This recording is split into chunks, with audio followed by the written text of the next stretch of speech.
And now to the fight for freedom. The South Florida Cuban community coming together and taking to the streets as a sign of solidarity and support for the people in the island nation.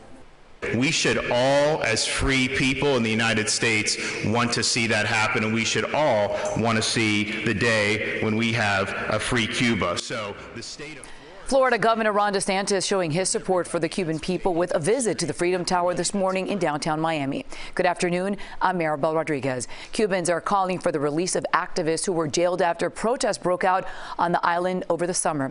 We have live team coverage with CBS 4's Brooke Schaefer live in Little Havana, but we begin with CBS 4's Peter Dench. He's live in downtown Miami where the governor spoke earlier this morning. Peter. Well, Maribel, Governor Ron DeSantis came here to announce a $25 million request to the Florida legislature to make structural repairs to the historic Freedom Tower. He also said he is acutely aware of the demonstrations that is calling on the Biden administration to do more to prompt change in Cuba.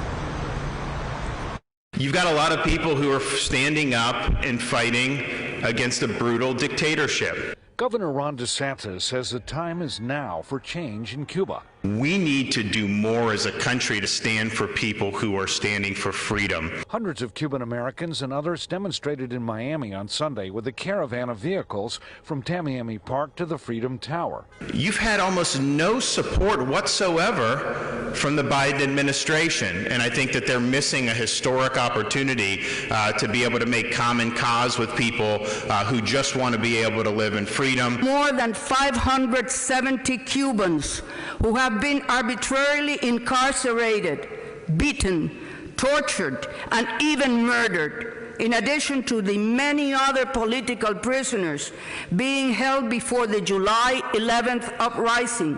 Republican Congressman Carlos Jimenez proposes these actions. I think we need to support the Cuban people. We need to see how the Cuban regime reacts today to the demonstrations that are probably going to be happening in the country. We need to increase pressure on the regime. We need to limit their access to credit.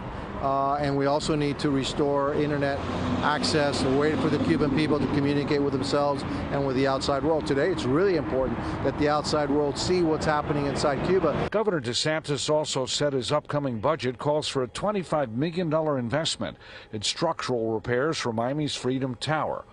Built in 1925, it was once a processing center starting in 1960 for refugees fleeing Cuba and is now a museum for Miami-Dade College. It's a symbol of people seeking freedom and people who have fled communist dictatorship to be able to come live a life in freedom. Congressman Carlos Jimenez is hoping for more international support for change in Cuba. He was born in that country and came to the U.S. at the age of 6. His father actually worked for the State Department and processed thousands of Cuban refugees who came through the Freedom Tower.